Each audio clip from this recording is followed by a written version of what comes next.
Good morning, everyone. Thank you so much for joining us. My name is Anna Siefken, and I'm the Executive Director for the Scott Institute for Energy Innovation at Carnegie Mellon University. I want to welcome you to our continued series in spring of 2021, our webinar series. We have some incredible guests with us today, coming in from both the Midwest area and the West Coast. So very excited to have everyone here. As I mentioned, I'm Anna Siefken. I put this slide here at the beginning because I'd love to hear from you. Or connect with you on LinkedIn. There's a lot of activity that's happening in Pittsburgh right now, and it's great to follow us online.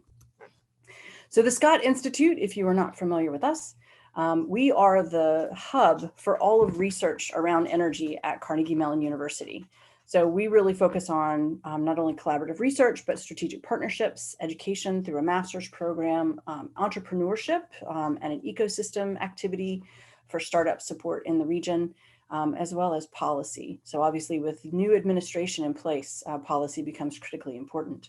And all of our goals are focused on a sustainable, low carbon energy future for all of us. So I want to tell you about this series. We really are focused on bringing thought leaders together to have these important conversations and this dialogue. And today's topic is of critical importance right now. We planned this several months ago and couldn't have been more timely to be talking about grid at the edge, particularly talking about innovation in the energy sector. So we do these webinars on a pretty regular basis and intersperse distinguished lectures with them. But I do want to let you know of an upcoming program, series of programs that we have in March that's focused on, it's called Energy Week. And I'll talk about Energy Week in just a minute. On April 7th, we actually are doing a distinguished lecture with Olympus Energy and one of our CMU alums, Michael Wall. April 13th, Martin Keller from the National Renewable Energy Laboratory is joining us. And then we have a couple of other webinars that are coming up in April. One of them we're looking at for Sustainable Development Goal number 7, affordable and clean energy, with some of our experts on SDGs. And on April 29th, we're partnering with C3E, which is a DOE program around clean energy and empowerment, looking at the Gigaton Challenge, and that's a partnership with EFI, the Energy Futures Initiative.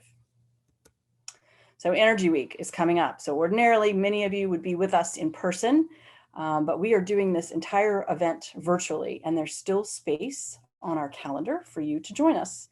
So if you are a CMU or Pitt student or a recruiting company, you can join us on Monday, March 22nd. Our programming for our brief notes is happening on Tuesday, where we have a series, and I'm going to talk about that in a second. On Wednesday, we're doing an investor showcase. So if you are a startup in our region or an investor, those deadlines are coming up very quickly to register. Our students are giving a poster competition. They're having a poster competition and presenting their posters live on Thursday, March 25. And then on Friday, March the 26th, I'll talk about this more in a minute, but we are doing a pitch showcase with the National Renewable Energy Laboratory's American-Made Solar Prize. Whew, it's quite a mouthful. It's going to be a busy week. I do want to tell you about that Tuesday session in particular. So on Tuesday, the 23rd of March, from 1 until 6 p.m., we have an incredible lineup of brief notes. And I'm going to show you the slide, but let you know that on our website, you can get to it through our regular website, which is cmu.edu/energy, or our special Energy Week website, which is cmuenergyweek.org. These are incredible speakers that we have coming together. They're giving 30-minute brief notes. And I'll point to just a couple of them right now. Jim Skay, who's one of the co-authors of the IPCC report, is going to be speaking at 2 o'clock on the 23rd. Again, all of these details are online when you register. Paula Glover, who's the new president of the Alliance to Save Energy, is going to be talking about energy and justice. And Raj Kapoor, who is a CMU alum, is going to be talking about, he's going to be talking about lift and electrification. So please join us for that very important day on Tuesday, March the 23rd. As I mentioned, I was going to tell you more about this. As a power connector, the Scott Institute often does co-events with the National Renewable Energy Laboratory and the Department of Energy. So we're going to be we have 20 teams that are still in this solar manufacturing competition. And we will be showing all of their innovations to a live audience. and then having a networking session with all of those teams. So looking forward to having you join us. And finally, I mentioned those networking sessions, but we've just announced these two. One of them is after the brief notes, and one of them is after the pitch showcase on Friday. So both of those registrations, all of this registration is free and online. And there's the website. I think I've mentioned it, but I wanted to give it to you just one more time. So again, you can find all kinds of information if you follow us, and these are the different platforms for you to follow us, or you can just send us an email directly. If you have a topic that you'd like to have us cover or a speaker that you'd like to suggest to us, Daniela Grieman on the team is the perfect person for you to contact. And so I want to thank our guests today who are from Duquesne Light Company, the City of Pittsburgh, and Southern California Edison. And with that, I'm actually going to stop sharing so that we can see everyone. So good morning to all of our esteemed panelists this morning. So nice to have you here. So I'm going to do some quick introductions and then we're going to get right to the questions. And Juan, I know you've let us know that your internet is not perfect this morning. So if you have to go off, that's absolutely fine. We want to hear your voice. So thank you. Thank you. Appreciate it. First, I'm going to start with your introduction, Juan. So Juan Castaneda is currently the principal manager for the Grid Technology Innovation Group within the Transportation and Distribution Organization Unit of Southern California Edison. He joined SCE in April of 2003. And prior to that, he worked at Siemens Energy and Automation, Schneider Electric, and Operation Technology Incorporated. Next, we have Elizabeth Cook. So as she's the recently named General Manager of Advanced Grid Solutions for Duquesne Light Company, which is Pittsburgh's electric transmission and distribution company.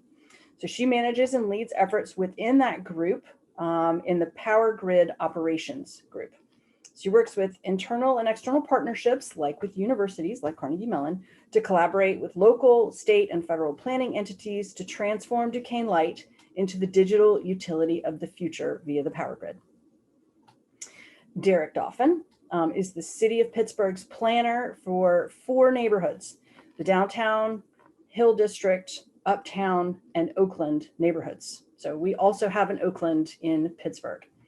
In this role, he's the project manager for the Eco Innovation District Plan in Uptown, and he's the project manager for the Oakland Plan, which is a 10-year strategy for the neighborhood's future. So in parallel to this project, city planning is working with major energy users in the community, like Carnegie Mellon, to establish an energy master plan.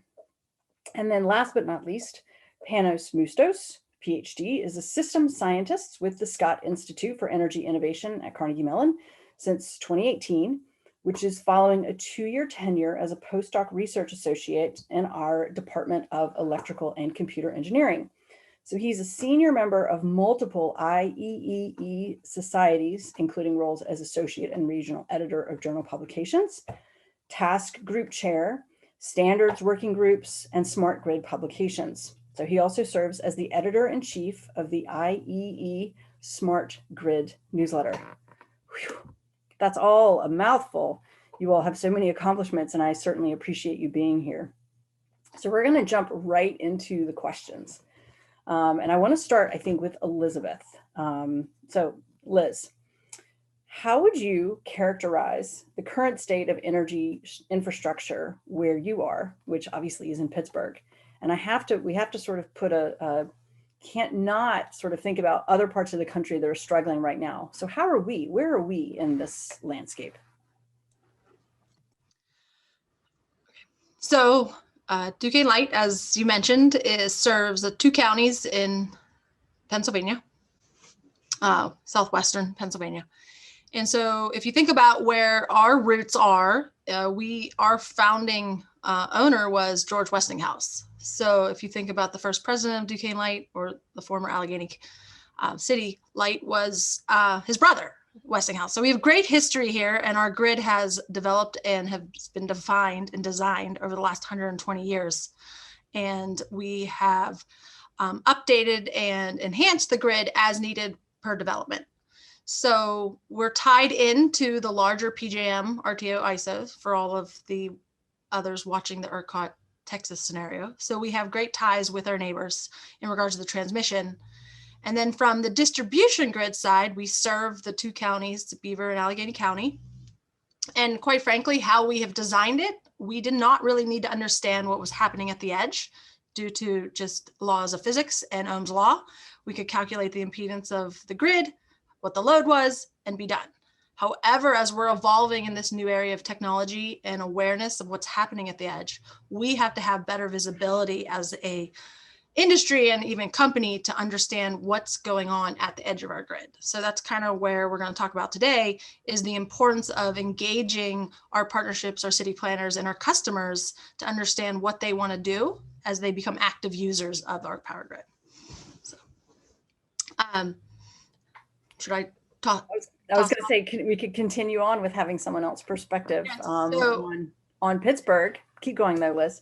I was just going to say, you know, where we are with the edge of the grid is kind of 10 years or so behind, you know, what has been happening on the West Coast. So I was just going to kind of tee it over to Juan, unless we wanted to go to. No, that's great. Juan, tell us about what's happening in California.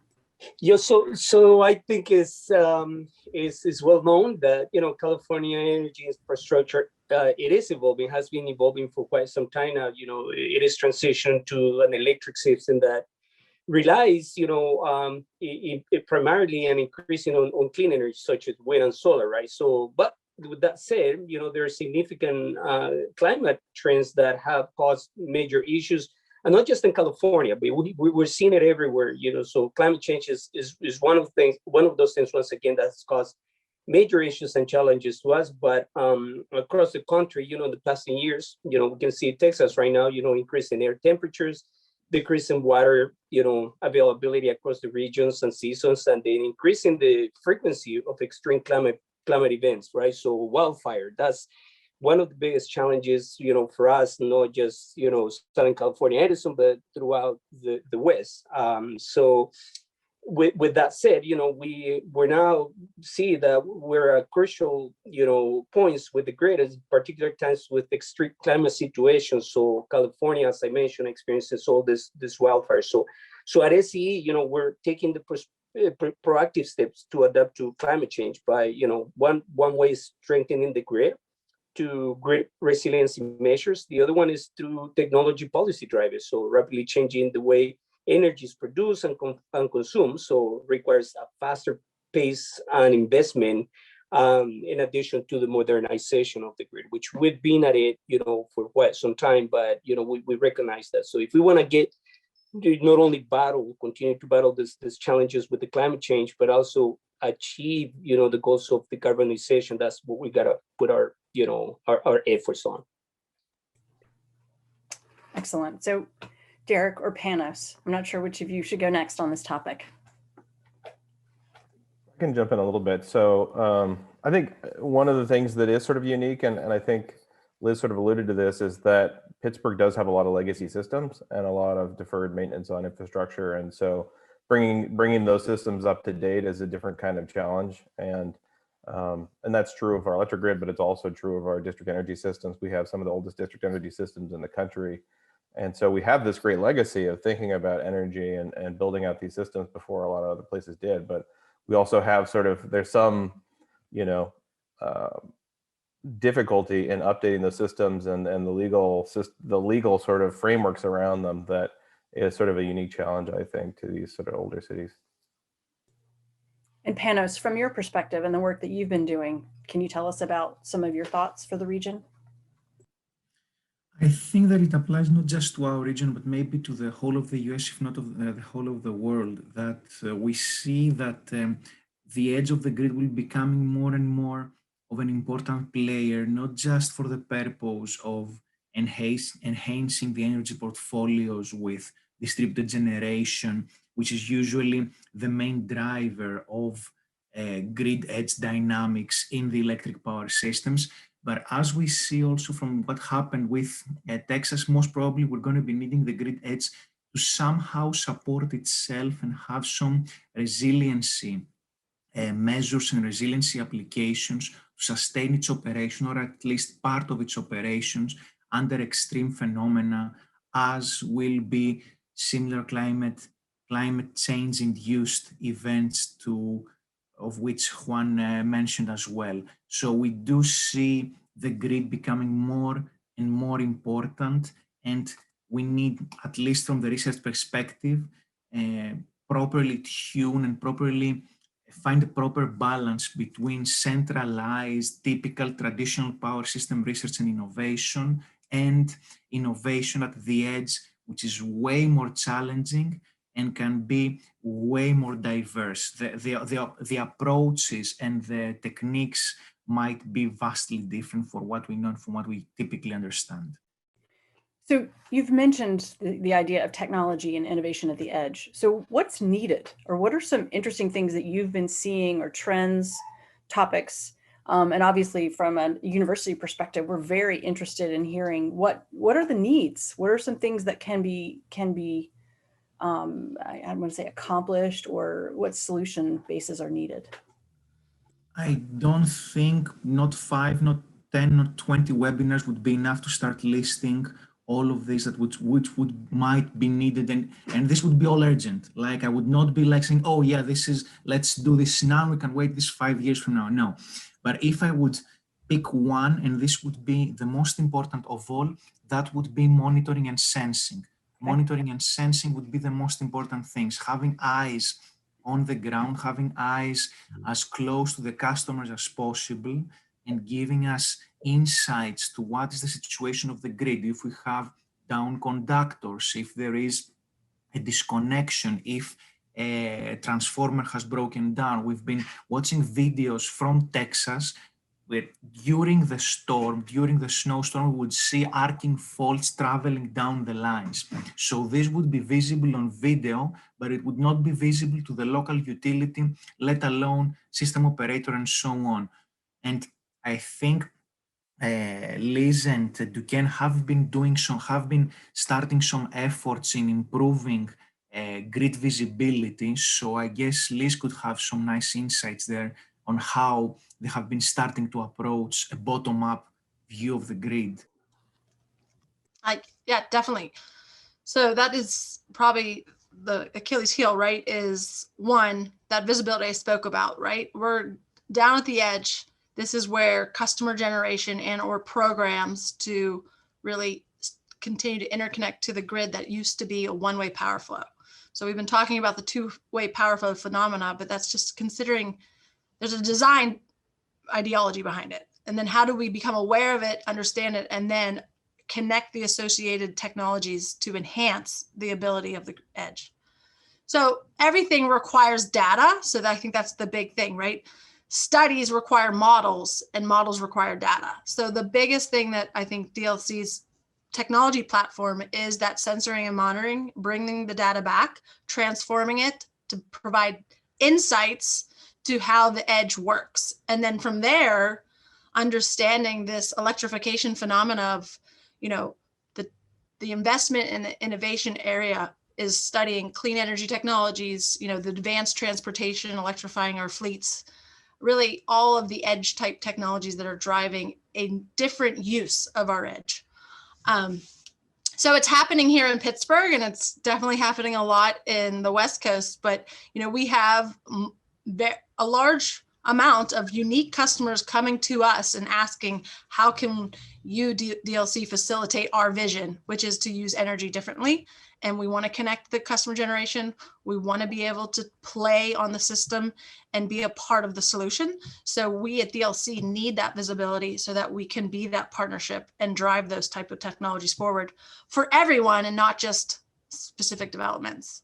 So I guess, Juan has had great work in dealing with these grid technologies. So I'll kick it over to him to explain. Yes, thank you, Liz. Good point, and panels too. The couple of things that just being reminded. So in addition to the data and the processes of that data at the grid edge, I give you one of our challenges, right? So with the wildfires, we launched a program called the asset defect identification, right? So the idea was to fly over using UAVs and helicopters to capture images. With those images, you can now identify potential issues or equipment issues that may result into a fire ignition, right? The challenge there is that, you're talking about thousands and thousands, if not millions of images that you need to process, right? So that's when machine learning and artificial intelligence come handy, right? So reminded, right, that we didn't have this available to us. So can you imagine having 10 people sitting in a room reviewing images and trying to make sense of these images? So that is a very slow and tedious process, right? So that's what sensors bring. Sensors bring a lot of information, a lot of data. I think what the challenge, and we're asking the community, especially the researchers, the universities, is to continue to provide us with those tools or platforms where we can take that data and, as Liz mentioned it, take that data, but not just data, but make that information that is readily available and quickly to the operations force, especially for situational awareness. So before I kick it over to either to Derrick, if he has anything else he would like to say, I do want to make sure that I remind folks that you can put questions into the Q&A, and I want to make sure that we follow the thread of machine learning and AI and sort of the future needs around that as a kind of a lens that we use, because obviously those are critically important things for the future. Yeah, I mean, from the city's perspective, data is a real challenge, and who actually needs the data to make the decisions has been sort of a big discussion. And so I think, one of the things that we've sort of recognized is that we're not always the right holder of this information, and in many cases we can't hold this information. So one of the things that I think we've been interested in is starting to sort of parcel out the needs around data and planning and who does what, and how to sort of create frameworks around those sort of collaborations so that we can have long-term strategies that we can start implementing and integrated processes across different utilities and different infrastructures that aren't that aren't following the old models, which sort of failed us in terms of trying to centralize data in one location and have everyone sort of tapping into a central resource. It just doesn't work that way anymore. And so, I think we're a little bit late to the game. I think, it's not uncommon for the city to be a little late to some of these discussions, but I think we're also sort of recognizing that it isn't necessarily our role in the future of this work to be sort of the distributor or the collector of the information. It's more our role to sort of be a convener and a coordinator. And I'll just speak to, Duquesne Light in the city of Pittsburgh. I think there's a great niche for us to coordinate and plan that infrastructure build out together. So we've been talking, more regularly in regards to how do we bring in the electrical grid infrastructure data, where it's located, what are the plans for the investment, as well as all of the other utilities that are under the street and feeding all of our residents. And then take it one step further is understanding, transportation plans, as well as zoning and planning, right? So that has to be happening on a regular basis. And I think opening the door for that conversation with open and transparency is what is needed.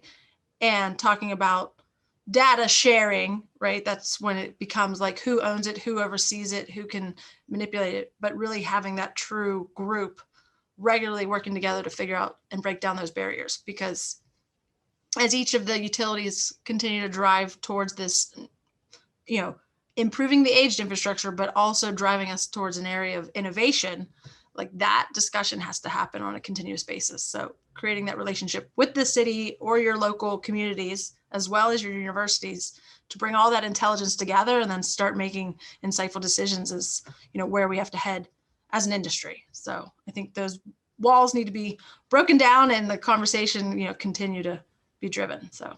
Well, we continue to hear that real-time decision-making can only happen with data. So it's interesting how we're managing data is maybe not keeping up with the pace of the decisions that we need to make, given all of the infrastructure issues that we're having. I mean, the whole premise of our conversation today is based on the fact that we haven't invested in infrastructure the way that we should, and we're having to accelerate that process at a time when it's not easy to move as fast as we need to. Like we can't quite catch up, even with all the new technology that we have. So Panos, can you talk a little bit about some of the technology work that you're doing that's related to this kind of grid at the edge and how we can accelerate? Maybe there's machine learning projects that you've been working on that we could talk to.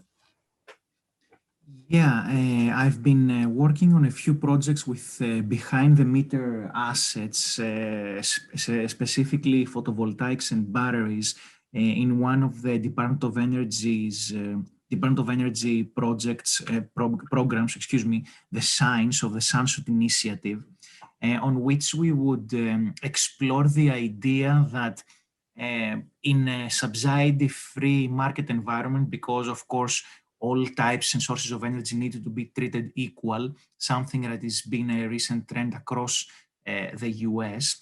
And in those premises, we assumed that those batteries behind the meter of users would only be used to shift photovoltaic energy to expensive times, assuming they have demand charge pricing or either kind of time of use tariffs. And we made the, I would say now, silly assumption that the use of the battery for our interruptible energy supply under critical conditions would be pretty low. We would assume the so-called 5 nines of reliability or resilience. 99.999% of the time, the grid supply would be there. In a more extreme climate change affected environment with heavy rains, cold snaps, and so on, this availability of the grid might not be as high as we assumed. So although we first oriented this research towards procuring energy savings for the end customers, and this has been quite a success in terms of research findings, we might need to retune our views in light of how much the batteries behind those meters might be needed for local supply and local support of energy of household loads. I've been following the Twitter storm that broke out after the ERCOT Texas crisis, and a few of the thinkers that I appreciate and I admire would mention that, oh, if we had a fully charged Tesla plugged on the wall, and that wall would allow the inverse flow from the car to the house, we would be able to support almost all loads in the house for a full week. The technology, for example, there is not there yet. We don't have the inverse flow from an electric car back to our plugs. This needs to be addressed. And the use of such kind of batteries needs to also address how frequently are we going to be needing to use them. So there are avenues towards increasing the reliability and the resilience of the electrical grid bottom up from the customer upwards. But there needs to be both the technology incentive to upgrade our equipments, followed also, and here to chip in another point, in standardization. The use of big data and machine learning, the use of new technology requires that we have a rampant pace of new standards. And the standard working groups that are around the world, not just in the US, have very, very slow paces. So a typical technology standard, at least to the extent that I know and I've been part of, takes at least 2 years to mature and get out of the door, to get the seal of approval of the body that is issuing it. And from then on, if the companies and the policies are not adjusted yet, they might need another 1 or 2 years to get up to speed with such kind of standards. So we do need to see how standards have been developed and issued, and maybe get a more center stage role in the overall technology, research and development paths and pathways. Yeah. So go ahead, so please. If I may add a little bit on that, so Panos, you did mention, challenges, with especially with climate change and, whether it's fires or extreme temperatures. Just to give you a little perspective from our end at Southern California Edison. So the energy storage is really, I'm going to say, not new to us. We really started really early back in 2011 as part of the ARA funding to start testing and looking at a utility on energy storage, right? So we do have a program, not only to continue testing and developing use cases, But we're at a point where actually what we call conventional energy storage at Edison, we're passing this on to the more to be an operational asset now.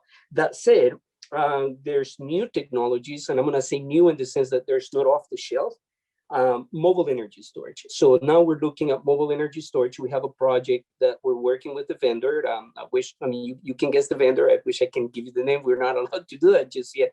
But we're looking at mobile energy storage because one of the things that we see is, especially with wildfires, right?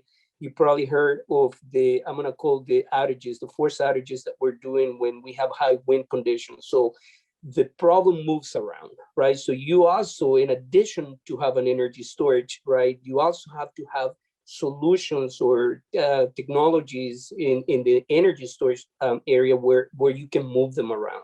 So that's one. So we're looking at mobile energy storage. We have a project that is just in the few steps to be installed. And then the next thing I wanted to mention was microgrids. So microgrids is another area that we're heavily investing on, whether it's demonstration projects. We're working with local communities. We're looking with schools in California. If you go to a high school, if you drive around, you will notice that most of them do have solar PV car parks or carports, right? So we're trying to address that. But again, I'm going to go back to this resiliency piece, right? The panels you were talking about, what happened in Texas, where not only, like I said, not only the energy storage, and it is needed for many things, but also you can think of it, the problem kind of moves around. So the solution, we have to have a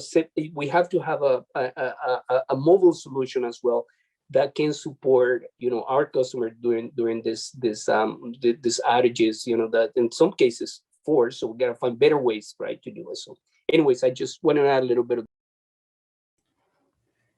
So Liz, talk a little bit about how some of that is, how your organization, I guess I just want responses, reactions to those couple of comments.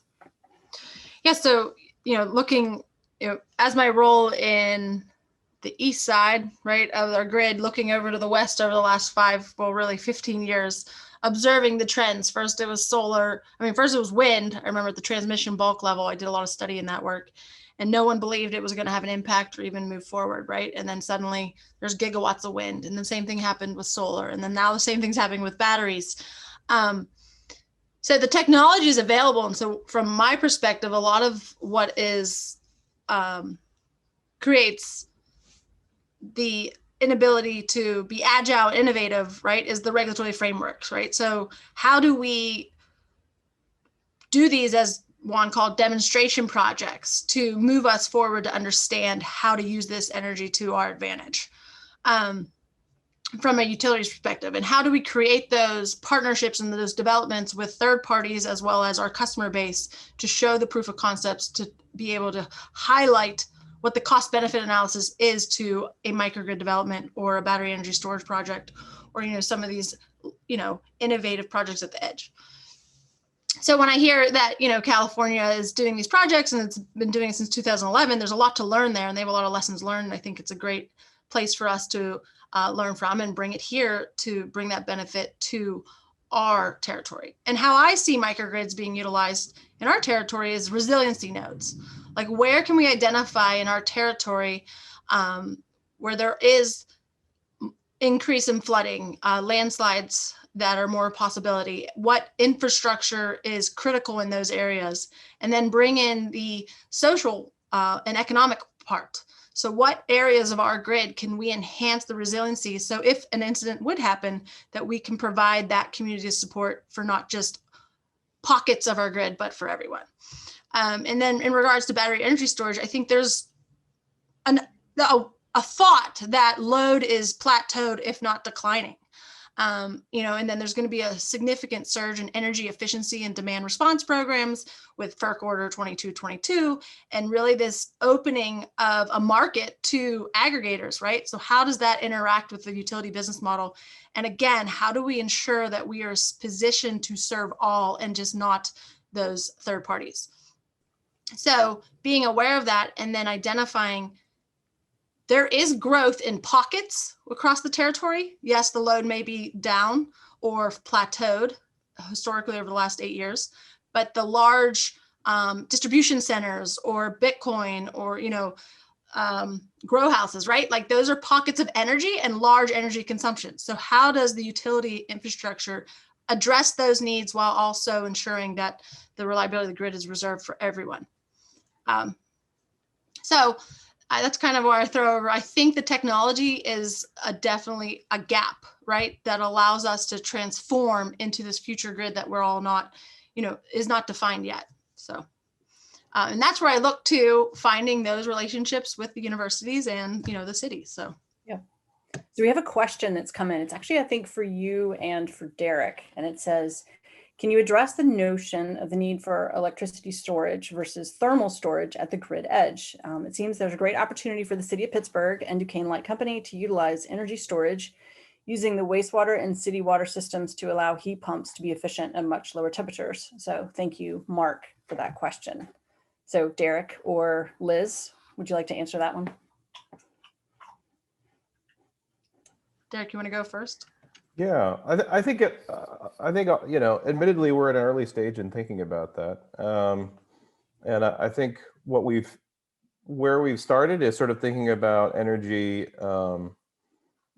maybe in a more of a local context. We're looking at like the Oakland Energy Master Plan as a piece of work that we've been doing with Duquesne Light and Carnegie Mellon and the other universities, and the Green Building Alliance, and I think we're sort of focusing in there as sort of a pilot project to sort of think about the many different solutions that need to be brought into play. And I think, the last sort of comments were sort of highlighting that is that a lot of technology exists. We're not waiting on technology necessarily, but creating these systems is very complicated and requires substantial investments, and people need to feel that there needs to be sort of agreement on what the investments are. What energy sources are we bringing into a microgrid, or into what levels of redundancy are people comfortable with or demanding? And in a place like Oakland, we have, 5 different hospitals and research labs and, very high energy users, but also people who really cannot afford to lose electricity almost ever. So, and very little backup for them, right? So I think that's one thing that we've learned through this is that, if Oakland loses power, it's the repercussions are very large, and it means patients that have to be relocated and all sorts of very dramatic activities that are just what we need to sort of all work together to avoid. And so creating hugely redundant systems that are very resilient, that can handle many challenges, is going to require lots of technology and lots of investments and collective investment from many different organizations, all with their own sort of large bureaucratic messes to sort of untangle and legal frameworks to untangle. So yeah, I think, for us, I think looking at sort of the ability to sort of plan out a bigger system that does have so many different parts is sort of what we're interested in now. And so the idea of being able to store energy, electrical energy or thermal energy is going to be a part of that work. And it's also something that we're starting to think about increasingly with the rivers as well. So one of the things that's been highlighted to us a few times now over the last few years is that we have a lot of sort of thermal resources that we're just sort of ignoring. And we haven't really done the citywide look at that yet, but we have a couple projects where we're starting to think about that. And so we have not sort of created the citywide strategy yet, but we're sort of starting with these districts and thinking about all these different systems. And I think that will help us to sort of step up to a citywide strategy and see those districts as being connected in ways that we don't really have right now, I don't think. So Liz, I'd love for you to answer that one too. And I know that believe it or not, we're getting close to the end of time. So I want to make sure everyone is thinking about what their final comments are going to be, their final insights. So Liz, if you would let us know kind of your thoughts on this question. I would have to say this is a great question, and it prompted me to think. I know that there's a lot there. So I love the question. I'm going to take it back and kind of think through how I can incorporate that into my ideology or thoughts. So thanks, Mark. So that's the best kind of question of all, if it actually leads us to new ideas. So I want to ask again, it's sort of like as we were rounding out our 45 minutes this morning, and I can't believe it went so fast. I'd love to hear sort of any, key insights or things when we're thinking about the future and planning. I hate to say what's your the one thing that you could really be hopeful for or that you're working on. But can you give us some insights into what the future looks like, what we should be thinking about? And I don't know, why don't we start with Derrick, and then we'll have Panos, and then Liz, and then Juan. So I'll give you guys who just talked a little bit more time to think. For us, I think it's the sort of establishing collaboration frameworks that are really deep and allow us to sort of make sizable investments, in coordination. And I think, maybe recent experience has been that we've missed a lot of opportunities, that there's been a lot of investment by individual utilities, by the city. We're all sort of investing independently to some extent in infrastructure. And, I think we've got some recent experiences that show us there's a different path. I think the bus urban transit proposal is one of those where we've sort of been able to align a lot of work around a specific piece of infrastructure. And so there's been a lot of sort of utility betterment work as a part of that. The Oakland Energy Master Plan, I think, is another opportunity where it's not just the city and the utilities, but it's also these major institutions and energy users. And I think those are all sort of, I think, the future of this work is to coordinate and to sort of collectively plan 10, 20 years out, and then to deliver on that plan collectively as well, so that we're making the best use of our resources. And I think what we'll find is there's a ton of resources there, and there's, in some cases, mandates and requirements that make us spend that money, but we're often not making the best use of it because we're not sort of working together on those things. I love the idea of collaboration. So thank you for that. So Panos? I'll echo Derrick's comment 100%. The challenge of making the grid safer, more robust, more resilient, more of everything cannot be coming from the eyes of one super wise or magnificent beholder. We need to reach out to the communities, and as Elizabeth said, study into their weaknesses, what is going wrong, where are neighborhoods, regions which are more vulnerable to physical phenomena, heavy rains, heat waves, and so on. Make those parts of the grid more resilient and withstand the pressure of extreme phenomena. And to do that, we also need to dig into those neighborhoods and see how those neighborhoods can be organized technologically and technically as small cells of power with their own storage or as small microgrids. So at the core of all this is collaboration. Bottom-up approaches will need definitely the financial support and the incentives from municipalities, cities, towns, states, and so on.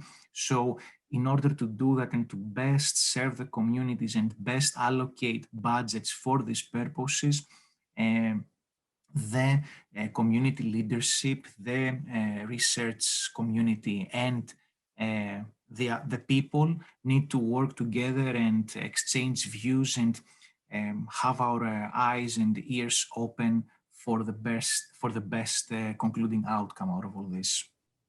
Fantastic. So Juan?